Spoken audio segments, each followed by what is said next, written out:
সকাল থেকে যে ভোট কেন্দ্রগুলোতে গিয়েছি কোনো ভোট কেন্দ্রে ঢুকতে দেওয়া হয় নাই। এই টিএসসির ভোট কেন্দ্রে এসেছি, এখানে যে ম্যাডাম ছিলেন উনি বলেছেন যে ভিতরে যাওয়া যাবে না, ঢুকতে দেওয়া হয় নাই। ক্লাবে টিচার্স ক্লাব আমাদের, সেই ক্লাবে গিয়েছি, সেখানে বলা হয়েছে ভিতরে যাওয়া যাবে না, সেখানে ঢুকতে দেওয়া হয় নাই। এরপরে গেছি সুইমিং পুল, সেখানেও ঢুকতে দেওয়া হয় নাই। আপনারা দেখেন আমার কাছে এই যে সেখানকার জলযন্ত্র ভিডিও আছে, আমি দেখাচ্ছি আপনাদেরকে। আমি সেখানে গিয়েছি, সেখানকার দায়িত্বে ছিলেন প্রভোস্ট স্ট্যান্ডিং কমিটির চেয়ারম্যান মামুন স্যার, তার সাথে কথা বলছি। দেখেন, স্যারকে বলতেছিলাম যে স্যার এটা তো নিয়মে আছে, আমরা ঢুকতে পারবো। স্যার বলতেছে যে চিফ জসিম স্যারের নির্দেশ ঢোকা যাবে না। তো বলতেছেন যে স্যারকে কল দাও, স্যারের সাথে কথা বলো। বললাম স্যার নিয়মে আছে, আমি কেন জসিম স্যারকে কল দিব, আমাকে ঢুকতে দিতে হবে। আর আপনি কেন লাল ফিতার দৌড়তে দেখাচ্ছেন? এখানে আপনারা কি কাজটা করতেছেন যে আমরা দেখলে সমস্যা? কারণ 11 মাসেও এই বিশ্ববিদ্যালয় ডাকসু নির্বাচন দিতে পারে নাই, তারা দেয় নাই। আমরণ অনশন করে ফাইট করে শিক্ষার্থীদেরকে সাথে নিয়ে এই ডাকসুকে আমরা আদায় করেছি। আর সেই বিশ্ববিদ্যালয় প্রশাসনের সেই দলীয় প্রভাবিত বিভাজিত সেই লোকদের উপরে চোখ বন্ধ করে ভরসা করে আমরা বাইরে বসে থাকবো আর তারা সুন্দর একটা নির্বাচন করে দিবেন, এটা কি আমরা এটা চিন্তা করতে পারি? এটা কিভাবে আসলে সম্ভব? হ্যাঁ, যাদের বিশ্ববিদ্যালয় প্রশাসনের লোক আছে, দলীয় শিক্ষক আছে, প্রশাসনের দলীয় লোক আছে, তাদের হয়তো না ঢুকলেও চলবে, কিন্তু আমার তো ঢুকতে হবে ভাই। কারণ বিশ্ববিদ্যালয় প্রশাসনে কোনো শিক্ষক আমার নিজের না, কোনো আমার দলের না, আমার মাইম্যান নাই সেখানে। আমার মতো এরকম অসংখ্য প্রার্থী আছে, স্বতন্ত্র প্রার্থী আছে, যাদের নিজস্ব লোক নাই বিশ্ববিদ্যালয় প্রশাসনে। তাদের তো ঢুকতে হবে, দেখতে হবে যে আসলে স্বচ্ছ নিরপেক্ষভাবে নির্বাচনটা হচ্ছে কিনা। এখন আমরা যেটা শুনছি, পত্রিকা মারফত জানলাম যে ফিল আপ করা ব্যালট পেপার দেওয়া হয়েছিল। তাহলে এরকম ফিল আপ করা ব্যালট পেপার আপনারা কাকে কাকে দিয়েছেন, কতগুলো সেখানে বক্সে ঢুকিয়েছেন? এবং আমরা আরও শুনছি যে এরকম আপনার একজনকে একাধিক করে ব্যালট পেপার দেওয়া হয়েছে, যেন তারা তাদের পছন্দের প্রার্থীকে সেখানে ক্রস দিয়ে তারা সেগুলোকে দিতে পারে। তো এই জিনিসগুলো যে হয়েছে বা হয় নাই, কি কি হয়েছে কি কি হয় নাই, আমাকে তো আপনি বাইরে অন্ধকারে রেখেছেন, আমি কিভাবে জানবো?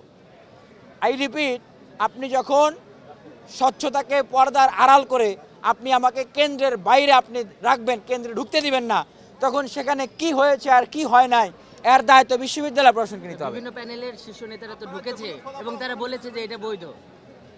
ভাই, বিভিন্ন প্যানেলের শীর্ষ নেতারা ঢুকেছে, তখন আপনাদেরই অনেক পত্রপত্রিকায় নিউজ করেছে যে নিয়ম ভেঙে ঢুকলেন, নিউজ করা হয়েছে না? এরপরে আবার বলতেছে কি যে না, এটা নিয়ম ভাঙা হয় নাই। তাহলে কেন সকাল থেকেই এই নিয়মটা থাকলো না যে সবাই ঢুকতে পারবে? মূলত আপনি নিয়ম করবেন, যারা প্রভাবশালী শক্তিশালী তারা নিয়ম মানবে না, নিয়ম ভাঙবে, বা তারা তাদের মতো করে তাদের কাজটা করবে। এটা তো নির্বাচনের শুরু থেকেই দেখে আসতেছেন। আর আমাদের মতো যারা প্রার্থী, যাদের বিশ্ববিদ্যালয় প্রশাসনের লোক নাই, শক্তি নাই, তাদের জন্য সকল নিয়ম। আসলে জিনিসটা হচ্ছে এই নিয়মটাই মূলত করা হয়েছিল ভিতরে যেন সূক্ষ্মভাবে এই কারচুপিগুলো করা যায়। আবার বলছি যে এই বিশ্ববিদ্যালয়ের জায়গা থেকে যারা আজকে নতুন হঠাৎ করে লিখিত নিয়মের বাইরেও নিয়ম তৈরি করলো, আরোপ করলো, এটা করেছে কারচুপি করার জন্য। আর এই নিয়মটা প্রযোজ্য হয়েছে আমাদের মতো এবং স্বতন্ত্র প্রার্থী যারা আছে তাদের জন্য। যা ভাই, প্রশাসনের ভিতরে যাদের লোক আছে তাদের তো ভিতরে যাওয়ার দরকারও নাই, তারা গেলেই কি আর না গেলেই কি, বিষয়টাতে স্পষ্ট। আপনারা এখন বিশ্ববিদ্যালয় প্রশাসনে তাদেরকে জিজ্ঞেস করেন যে আপনারা যে সকাল থেকে প্রার্থীদেরকে, কেন্দ্রীয় প্রার্থীদেরকে ঢুকতে দেন নাই, কে ঢুকেছে না ঢুকেছে আমার কাছে সেটা বড় বিষয় না। বিষয় হলো আমাকে ঢুকতে দেন। আপনারা এটা জিজ্ঞেস করবেন যে মিনিয়ামিন মোল্লাকে যে ঢুকতে দেন নাই, কেন দেন নাই, আপনারা কেন দেন নাই, এই প্রশ্নের উত্তর উনি চেয়েছেন। ভাই, আমাদেরকে তো ঢুকতেই দেওয়া হয় নাই। এখন যে কোনো ফলাফল কি হচ্ছে আমরা তদন্ত করে আছি, আমরা এই জন্য আলোচনা করতেছি, আমরা নিজেরা দেখতেছি, আরও পর্যবেক্ষণ করতেছি। ভাই, একটা কথা বলা হয় যে এজেন্ট আছে। আপনারা যে কথা বলতেছেন এই কথাটা কিন্তু আপনাদের না, এই কথাটা আপনারা যখন গেছেন আপনাদেরকে বলা হয়েছে যে তাদের তো এজেন্ট আছে। ইভেন সকালবেলা সাংবাদিকদের পর্যন্ত ঢুকতে দেওয়া হয় নাই। আমি নিজে ভূতত্ত্ব বিভাগে তখন সেখানে সাংবাদিকদের সাথে কথা, তাদেরকে ঢুকতে দেওয়া হচ্ছিল না। আরে ভাই, এজেন্টটা কার? এজেন্ট তো আমার, আমাকেই ঢুকতে দেয় না, আর আপনি সেখানে এজেন্টের আলাপ করতেছেন। এজেন্টাই তো বলতেছিলেন যে ভাই আপনারা আসেন, এখানে পরিস্থিতি ভালো না, আমরা তো যাচ্ছি, আমাদেরকে কাজে আপনাদের এজেন্ট আছে। আরে ভাই, এজেন্টটা কার? এজেন্ট তো আমার, আপনি আমাকে ঢুকতে দিতেছেন না, করতেছেন আপনার এজেন্ট আছে। আমার চেয়ে কি এজেন্ট গুরুত্বপূর্ণ হলো নাকি? 19 সালে ডাকসু নির্বাচন তো আমরা করেছি। 19 সালে যারা কেন্দ্রীয় প্রার্থী ছিলেন তাদেরকে বিভিন্ন হলে বুথের বাইরে পর্যন্ত যেতে দেওয়া হয়েছে। 2-3 দিন আগে আমরা বলেছি যে এই নির্বাচনে ডাকসুর পদগুলোকে ভাগাভাগি করার জন্য শক্তিশালী রাজনৈতিক বলয় যারা প্রভাব জ্বালা তারা তাদের নিজেদের ভিতরে আলোচনা করতেছে। এখন বিশ্ববিদ্যালয় প্রশাসনের শক্তিশালী অবস্থান কাদের আছে? এখন ঢুকতে দেওয়া হলো না, এখন কি হলো ভিতরে, তারা কি করলো, বিষয়গুলো তো এখন আশা করি অবশ্যই শিক্ষার্থীরা এবং দেশের মানুষ বুঝবেন। অভ্যুত্থান পরবর্তী সময়ে এইরকম একটা মানে ছাত্র সংসদ নির্বাচন এটা তো আমাদের প্রত্যাশিত ছিল না। আমি ব্যক্তিগতভাবে যে ডাকসুর জন্য আমরণ অনশন করেছি, ফাইট করেছি, এই ধরনের পরিস্থিতি আমাকেই আসলে ঢুকতে দেওয়া হলো না। ভাই এখানে কি সবাই ঢুকতে চাইছে? আপনি যে কথাটা বললেন এখানে অভিযোগ কতজন করছে বিষয়টা তো বুঝতে হবে।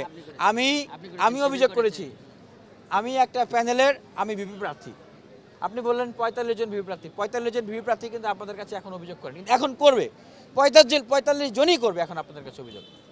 আপনি রাস্তাটা খোলা রাখতেন, আমরা যখন যাইতে পারতাম একটা কেন্দ্রে 2টা কেন্দ্রে তখন তো বুঝতাম যে না পরিস্থিতি আমরা ঢুকতে পারতেছি। যখন একটা কেন্দ্রেও যাইতে পারতেছি না তখনই তো প্রশ্নটা উঠলো।